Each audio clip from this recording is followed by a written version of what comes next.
राजवीर ने कभी नहीं सोचा था कि उदय प्रताप जैसे बड़े आदमी उसके सामने इस तरह इमोशनल हो जाएंगे। राजवीर कुछ बोलने ही वाला था कि उदय ने आगे कहा, मुझे इसकी ने बताया है कि तुम रिवा को बाहर नहीं ला सकते क्योंकि उस पर भी अभी वही खतरा है जो इतने सालों पहले मेरी इसकी पर था। उन्होंने एक गहरी सांस लेते हुए कहा, मुझे रिवा से एक बार मिलना ज़रूर है। राजवीर ने उदय प्रताप से कहा, मैं ज़रूर आपको रिवा से मिलवाऊंगा, वो बिल्कुल इसकी पर ही गई हैं। यह सुनते ही उदय प्रताप की आंखों में चमक आ गई। दोनों आगे कुछ और बातें ही और फिर उदय प्रताप ने राजवीर से कहा, राजवीर तुम्हारा और गौतम रंधावा का क्या कनेक्शन है? राजवीर ने इस सवाल की उम्मीद तो उदय प्रताप से नहीं की थी और अचानक उनके मुंह से ये नाम सुनकर वो हैरान रह गया। उसे समझ नहीं आया कि आखिर वो राजवीर के दोस्त बनने आए हैं या उनके मन में कुछ और हैं। राजवीर ने अपनी लाइफ में हर मोड़ पर बदलते लोग देखे हैं, इसीलिए उसे किसी पर भी इतनी जल्दी विश्वास नहीं होता। राजवीर ने आनन फानन में फ़ोन उठाया और किसी से बात की। अब आगे उदय प्रताप राजवीर से मिलने उनके ऑफिस पहुंच गए थे, जहां उन्होंने राजवीर के सामने रिवा से मिलने की इच्छा जाहिर की और राजवीर ने भी इस बात पर हामी भर दी। उदय प्रताप इसकी के फैमिली लाइफ से बहुत खुश थे क्योंकि वो राजवीर से भी इम्प्रेस थे। बातों ही बातों में उदय प्रताप ने गौतम रंधावा का नाम लिया और राजवीर ने किसी को कॉल लगा दिया। राजवीर ये जानता था कि गौतम रंधावा पहले ही उनकी ज़िंदगी में खलन डालने की नाकाम कोशिश कर चुका था, लेकिन उसके पीछे उसका क्या मकसद था ये अभी तक उसे नहीं पता लगा पाया। राजवीर ने फ़ोन किया तो दूसरी तरफ से किसी ने फ़ोन उठाया और वो बोला, जी सर बताइए, आज कैसे याद किया मुझे? राजवीर रोकी को हमेशा तभी कॉल किया करता था जब काम थोड़ा टेढ़ा होता। उसने पहले भी रोकी को गौतम रंधावा के बारे में पता करने की कोशिश की थी, लेकिन कुछ पुख्ता उसके हाथ में लगा नहीं। राजवीर ने रोकी से कहा, मैंने जो काम दिया था उस पर कुछ अपडेट है? रोकी ने जवाब दिया, नहीं सर, अभी तक तो कुछ खास पता नहीं चल पाया है, लेकिन जल्दी कुछ बड़ा लगने वाला है। राजवीर ने रोकी से कहा, हाँ जब भी कुछ हाथ लगे तो तुम्हें पता है ना तुम्हें क्या करना है। इस तरह राजवीर ने फ़ोन रख दिया। वहीं रोकी ने भी अब इस काम को अपनी प्रायोरिटी लिस्ट में रख दिया था क्योंकि वो अब और डेली नहीं करना चाहता था। तभी उदय प्रताप ने राजवीर से पूछा, आखिर तुम्हारा क्या कनेक्शन है गौतम रंधावा से? राजवीर ने जवाब दिया, कनेक्शन तो कुछ खास है नहीं, लेकिन पता नहीं मुझे ऐसा महसूस होता है कि उसका मुझसे कुछ खास लगाव है। उसने गहरी सांस ली और आगे कहा, बस इसीलिए कभी कभी तंग करने आ जाता है। राजवीर खुद नहीं जानता था कि आखिर गौतम रंधावा को उसकी ज़िंदगी में क्या इंटरेस्ट है। राजवीर ने फिर उदय प्रताप से पूछा, लेकिन सर मुझे ये जानना है कि आप गौतम रंधावा को कैसे जानते हो? उदय प्रताप ने सख्त आवाज़ में कहा, जानता मैं तो आज तक उससे मिला भी नहीं हूँ, लेकिन उसने पिछले कुछ महीनों में ना जाने कितनी ही बार मेरे असिस्टेंट को मीटिंग के लिए कांटेक्ट किया है, लेकिन मैंने साफ इनकार किया है। उन्होंने टेबल पर रखा पेपर वेट उठाया और उसे देखते हुए कहा, पर लगता है कि अब तो एक बार उससे मिलना ही होगा, क्योंकि तभी समझ आएगा कि इसकी बात ना करने के बाद भी वो मुझसे क्यों मिलना चाहता है। उदय ने अभी तक अपने असिस्टेंट को गौतम रंधावा को अपॉइंटमेंट देने के लिए मना ही किया था, लेकिन अब न जाने क्यों उसको गौतम से साजिश और बदले की चिंगारी उठती हुई दिख रही थी, जो हो ना हो राजवीर की तरफ ही रुक कर रही थी। उन्होंने अभी इस तरह को जानने के लिए गौतम से मिलने का मन बना लिया। राजवीर ने जब उदय प्रताप को इतनी गहराई से कुछ सोचते हुए देखा तो वो उससे कहने लगा, क्या हुआ सर, आप क्या सोचने लगे? उदय प्रताप ने जैसे ही राजवीर की आवाज़ सुनी तो वो अपने ही ख्यालों से बाहर आया और उन्होंने राजवीर से कहा, राजवीर मुझसे वादा करो कि तुम हमेशा इसकी और रिवा का ध्यान रखोगे। राजवीर ने जैसे ही उसके मुंह से ये बात सुनी तो वो भी उनकी फीलिंग्स को समझ गया था, क्योंकि अब तो वो भी एक लड़की का पिता बन चुका है। वो समझ रहा था कि उदय प्रताप अपनी बेटी के लिए बहुत परेशान थे। राजवीर ने उनसे कहा, sir family comes first for me, तो आप चिंता मत कीजिए और राजवीर सिंघानिया के घर वालों को कोई हाथ भी नहीं लगा सकता, क्योंकि इस बात की कोई माफ़ी भी नहीं है। राजवीर की बात सुनकर उदय प्रताप निश्चित हो गए। उन्होंने राजवीर से कहा, तो अब मैं चलता हूँ राजवीर। वो अपनी जगह से खुड़े और थोड़ा आगे जाकर पीछे मुड़कर बोले, और हाँ, रिवा से जल्द ही मिलना है मुझे। राजवीर ने हंसकर कहा, हाँ सर, हला दिया। उदय प्रताप तो राजवीर के ऑफिस से चले गए, लेकिन राजवीर के दिमाग में गौतम रंधावा के नाम से घर कर लिया। अब उसे इस बात की तह तक पहुंचना ही था और उसके दिमाग में यही बात चल रही थी कि आखिर इस आदमी का क्या मकसद है। राजवीर के दिमाग में रीवा को उदय से मिलवाने की बात भी चल रही थी। दूसरी तरफ कॉलेज में कैंटीन में इसकी को मिहिर मना रहा था। इसकी काफ़ी हद तक तो मान तो गई, लेकिन वो अभी मिहिर से थोड़ी और मेहनत करवाना चाहती थी। मिहिर ने इसकी, मान जाओ ना इसकी जी। इसकी को यह सुनते ही हंसी आ गई, क्योंकि आज से पहले मिहिर ने उसे इस तरह कभी नहीं मनाया था।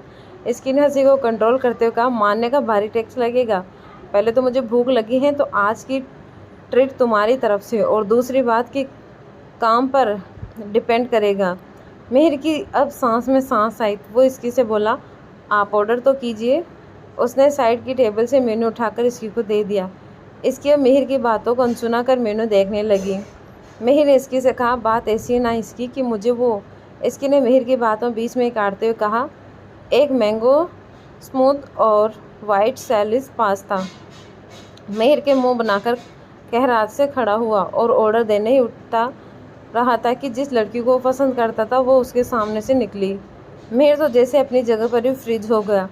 उसने उसे अपनी नज़रें से पूरी कैंटीन घुमा दिया। वो लड़की एक कोक लेकर जैसे ही कैंटीन के बाहर निकली तो उसे एहसास हुआ कि पीछे से इसकी ने उसे मेनू से मारा।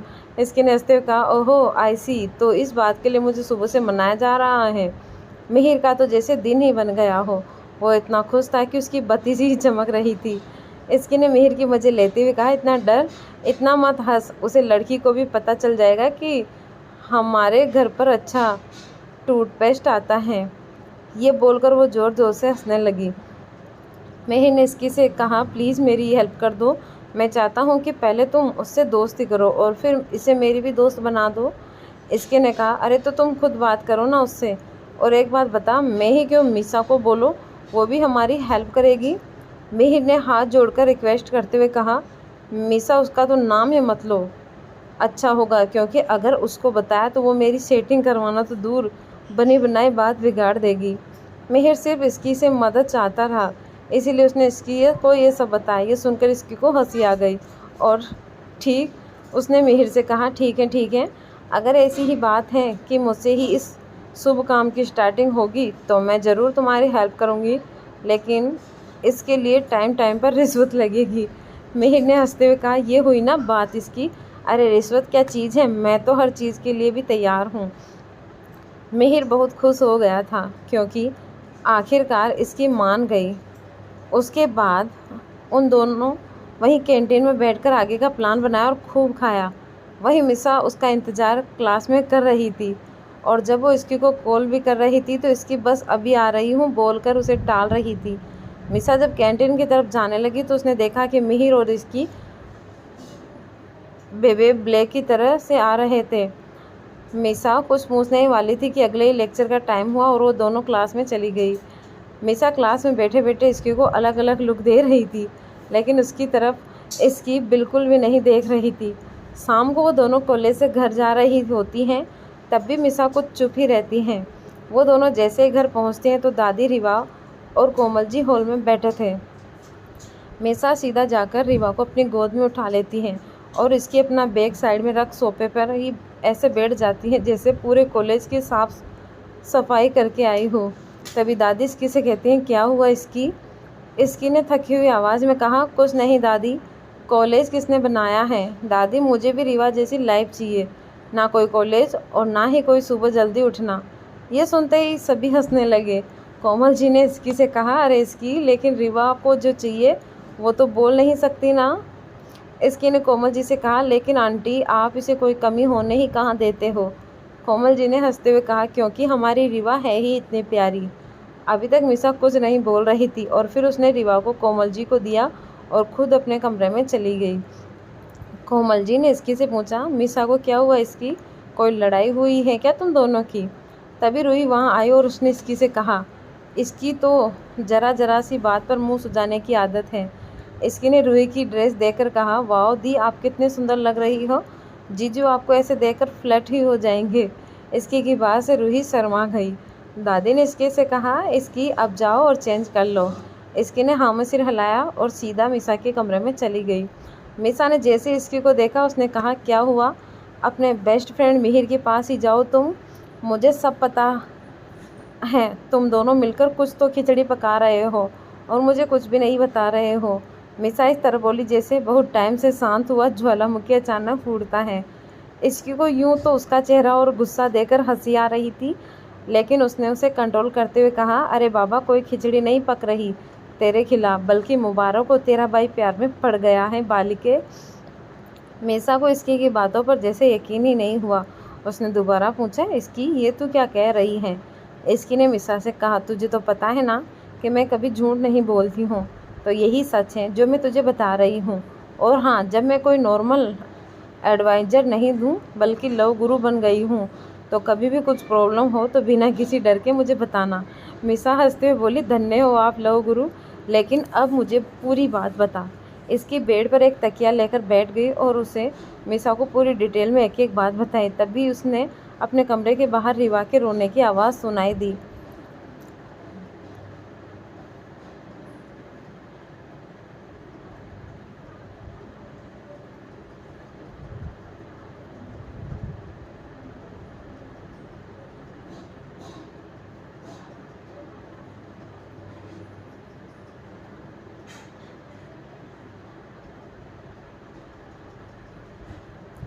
कोमल जी इसकी को ढूंढते विशा के कमरे में आने लगी। उन दोनों को इतनी बेफिक्री से बात करते देखकर कोमल जी बहुत प्यार से बोली, अरे तुम दोनों की बातें ख़त्म हो गई हो तो रिवा को भी अपनी मम्मा के साथ खेलना है। इसकी को अचानक याद आया कि उसे तो कपड़े भी चेंज नहीं करे। इसकी ने कोमल जी से कहा, आप इसे मुझे दे दो आंटी। इसकी ने गोद में लेते ही रिवा को अपने गले से लगा लिया और उसके साथ खेलने लगी। इसकी रिवा को लेकर अपने रूम में चली गई और उसके साथ खेलने लगी। रिवा को इसकी को ने बेड पर लिटा दिया और कपड़े चेंज करके उसके पास ही लेट गई। रिवा को देखते हुए इसकी ने कहा, कितना अच्छा होगा किसी दिन मैं और मेरी प्रिंसेस सारे दिन बिना डिस्टर्बेंस के सोएंगे, और कितना अच्छा होगा ना। तभी इसकी का फ़ोन बजने लगा। इसकी को अभी उठकर फ़ोन उठाने का मन नहीं हो रहा था और रिवा से कहने लगी, देखा रिवा, मैंने बस बोला और देखो ये क्या हुआ। कोई मुझे कभी भी आराम से सोने क्यों नहीं देता। इसकी बोल ही रही थी कि उसका फ़ोन दोबारा बज गया।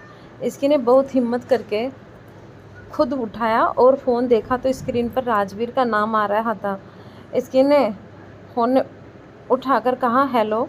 इसकी मैडम अभी सोना चाहती है। राजवीर ने इसकी से कहा, इसकी मेरी बात ध्यान से सुनो, आज कोई गेस्ट हमारे घर डिनर पर आने वाले हैं, तो मैं चाहता हूँ कि तुम रिवा को सुलाना नहीं और ख़ुद भी रेडी हो जाना।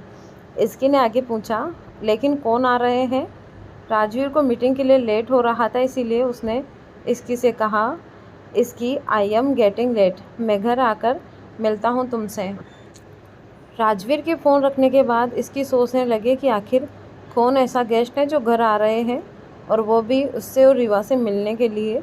इसके अपने छोटे से दिमाग के ऊपर बहुत जोर दिया और सोचने की कोशिश की, लेकिन उसे कोई भी ऐसा नाम नहीं मिला जो आ सके।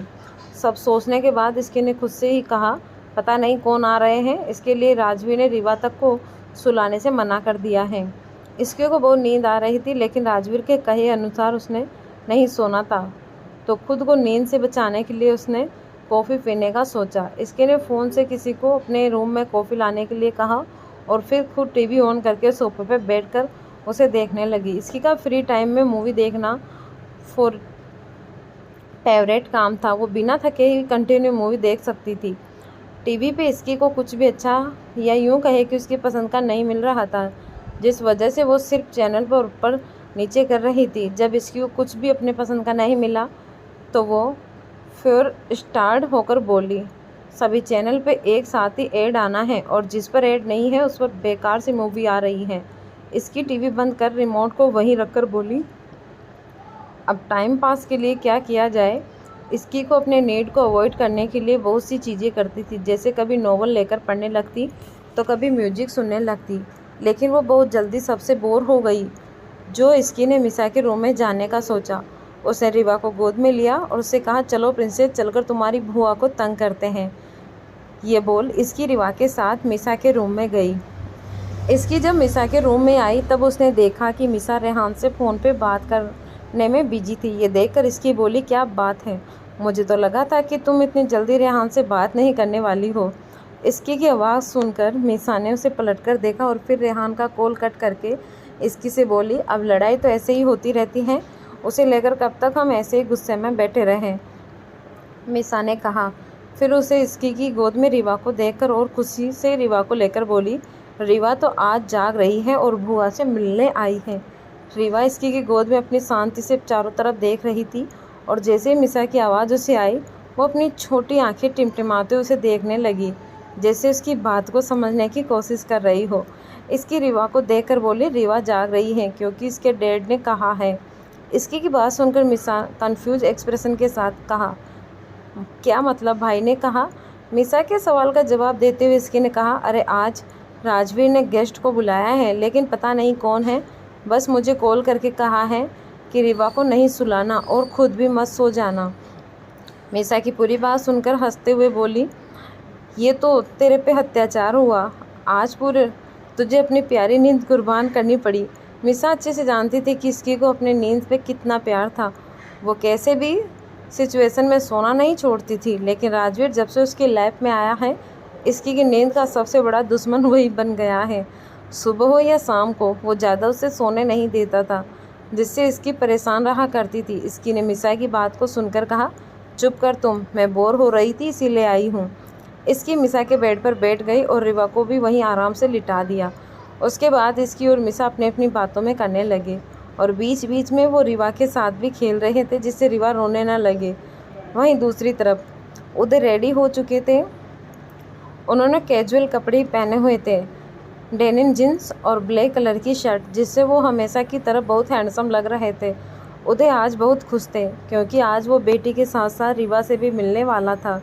रीवा के बारे में सोचकर उसकी खुशी डबल हो रही थी क्योंकि आज भी उन्हें वो दिन याद आ रहा था जब उन्होंने अपनी 3 महीने की बेटी को खुद से दूर किया था। वो पल उनके लिए कितना मुश्किल भरा होगा और उस पल में उनके ऊपर क्या बीती होगी, ये तो सिर्फ वही समझ सकता था जो इन सब से गुजर चुका हो।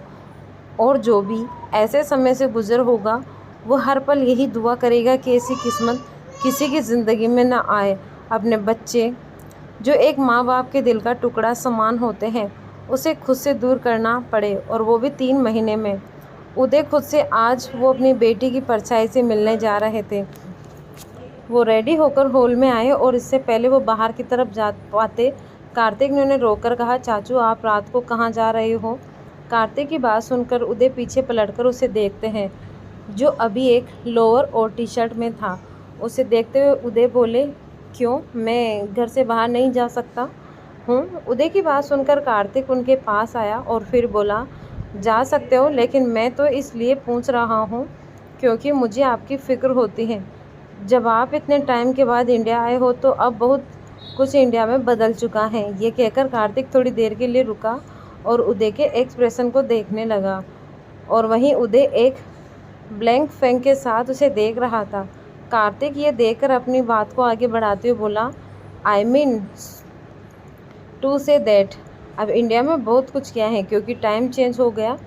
कार्तिक को ऐसे गोल गोल बातें करते हुए देखकर उदय ने कहा, क्या कहना चाहते हो, साफ साफ बोलो। कार्तिक ने यह सुनकर कहा, मैं ये कहना चाहता हूँ कि अगर आप डिस्को या क्लब जा रहे हो तो मुझे भी लेकर चलो, मैं आपको अच्छे और न्यू क्लब लेकर चलूँगा। उदय को रेडी होकर रात को कहीं बाहर जाता देखकर कार्तिक ने यही सोचा कि उदय कहीं क्लब जा रहे थे। वही कार्तिक की बातें सुनकर उदय बोले, मैं राजवीर के घर जा रहा हूँ डिनर पे। उदय ने ज़्यादा टाइम को न वेस्ट करते हुए कार्तिक की गलतफहमी को दूर किया और असली बात उसे बता दी। कार्तिक ने ऐसे ही ये सुना कि उदय राजवीर के घर जा रहे थे। वो जल्दी से बोला, मैं भी चलूँगा फिर तो। कार्तिक की बात सुनकर उदय ने एक ही शब्द में कहा, नहीं। उदय की नहीं सुनकर कार्तिक बोला, क्यों, जब से आपने मुझे ये बताया है कि इसकी मेरी बहन मेरा भी उससे मिलने का बहुत मन रहा हो, लेकिन आप हैं कि मुझे लेकर ही नहीं जा रहे हो। मुझे वहाँ पे सब जानना है और वो भी बचपन से, मेरे वहाँ जाने से क्या दिक्कत होगी। उदय कार्तिक की बातों से कन्विंस तो हो रहे थे, उन्हें भी कार्तिक के मन के भाव के बारे में पता था। इसकी उसकी बहन है और उसका भी मन उससे मिलने को तो करता होगा, लेकिन सिचुएशन ही ऐसी है कि उन्हें एक बहाने की ज़रूरत पड़ती थी मिलने के लिए। यही सारी सोच कर उदय कार्तिक को लेकर जाने के लिए मान गए। ये जानकर कि उदय उसे अपने साथ लेकर जाने के लिए रेडी है, तो कार्तिक ने खुशी और एक्साइट भरी आवाज़ में कहा, मैं अभी जल्दी से रेडी होकर आया, आप थोड़ा सा वेट कर लीजिए। ये कहकर कार्तिक किसी बिजली की स्पीड से वहाँ से भागा। कार्तिक को इतना जल्दी करता हुआ देखकर उदय जी के चेहरे पे स्माइल आ गई और वो खुद से बोले, पागल हैं ये भी। ये कहकर वो लिविंग हॉल के सोफे पे बैठकर उसका वेट करने लगे। लेकिन वो इस बात को अच्छे से जानते थे कि कार्तिक थोड़ा टाइम बोलकर गया था, बट उसे थोड़ा सा टाइम नहीं लगने वाला था। कार्तिक कम से कम 5 से 6 ड्रेस ट्राई करने वाला था, क्योंकि उसे उदय के जितना ही हैंडसम लगना था। पहले कार्तिक ऐसा नहीं करता था, लेकिन जब से उसने उदय को देखा और ये देखा कि 45 की उम्र में भी वो इतने ज़्यादा हैंडसम लगते हैं जैसे कोई फिल्म स्टार हो, तो कार्तिक जो भी अभी 31 की था, उसे तो कम से कम उदय को टक्कर देने जितना हैंडसम तो लगना ही था। उसे पहले सिर्फ राजवीर से प्रॉब्लम होती थी, वो बिना ज़्यादा एफर्ट लगाए भी सभी के अटेंशन अपनी तरफ कर लेता था। अब तो उदय भी उसे टक्कर देने लगे थे। कार्तिक ने तो यहाँ तक कि राजवीर को कॉल करके उसे भी अच्छे से रेडी होने के लिए सलाह दी थी, जिसे सुनकर राजवीर ने बिना कुछ कहे उसका फ़ोन बेदर्दी से कट कर देता है। राजवीर अभी अपने ऑफिस में ही था और अपने ज़रूरी डॉक्यूमेंट्स देख रहा था। ऐसे में उसके पास कार्तिक की बकवास बातों को सुनने का ज़रा सा भी टाइम नहीं था। समर जो राजवीर के सामने वाली चेयर पर बैठकर उसके इंस्ट्रक्शन ले रहा था, जब उसने कार्तिक की बातें सुनी तो उसे हंसी आने लगी, लेकिन उसे बड़ी मुश्किल से अपनी हंसी को कंट्रोल करते हुए अपने मन में कहा, सच में ये इसकी के ही भाई है। राजवीर समर से कुछ कह रहा था, लेकिन उसका ध्यान नहीं था, जिसे देखकर राजवीर ने कहा, समर सुनाई दे रहा है तुम्हें मैं क्या कह रहा हूँ? राजवीर की आवाज़ सुनकर समर अपने होश में आया और हड़बड़ाते हुए कहा, यस सर, मैंने सारे इंस्ट्रक्शन ले लिए हैं, इसके अकॉर्डिंग मैं जल्दी से काम स्टार्ट करवाता हूँ। समर की बात से राजवीर सेटिस्फाइड हो गया और जल्दी से अपने काम को ख़त्म करके घर के लिए निकल गया। कुछ ही देर में राजवीर की कार सिंघानिया हाउस में एंटर हुई और राजवीर सीधे घर के अंदर गया। वहाँ उसने देखा कि सभी घरवाले लिविंग हॉल में ही बैठे हुए बातें कर रहे थे। राजवीर को देखकर राजवीर की दादी लक्ष्मी ने कहा, राजवीर, इसके ने कहा कि आज कोई गेस्ट आने वाले हैं, कौन है वो? अपनी दादी की बात सुनकर राजवीर ने कहा, कुछ देर में पता चल जाएगा दादी, वो आने ही वाले होंगे। ये कहकर राजवीर अपने रूम में चला गया। बाहर नीचे सभी घर वाले कन्फ्यूज हो गए कि आखिर कौन आने वाला है, जिसके बारे में राजवीर बता नहीं रहा है। कोमल अर्णव की तरफ देखते हुए बोली, आप जानते हो क्या राजवीर ने किसे बुलाया है? कोमल की बात सुनकर लक्ष्मी, रूही और मिहिर अर्णव की देखने लगे, जिसे उसका जवाब का वेट कर रहे हो। अर्णव ने सभी की नज़रों को खुद पे देखकर कहा, मुझे कैसे पता होगा? राजवीर मेरे से बात करता है क्या? अर्णव की बात सुनकर मिहिर ने कहा, लेकिन डैड, कुछ तो आप जानते होंगे। मिहिर की तरफ देखकर अर्णव ने नामे सिर हिला दिया, जिस देखकर मिहिर ने आगे कुछ सवाल नहीं किया। वहीं राजवीर अपने रूम में गया, लेकिन उसे वहाँ पे ना तो रीवा मिली और ना ही इसकी। ये देखकर राजवीर समझ गया कि वो कहाँ होगी।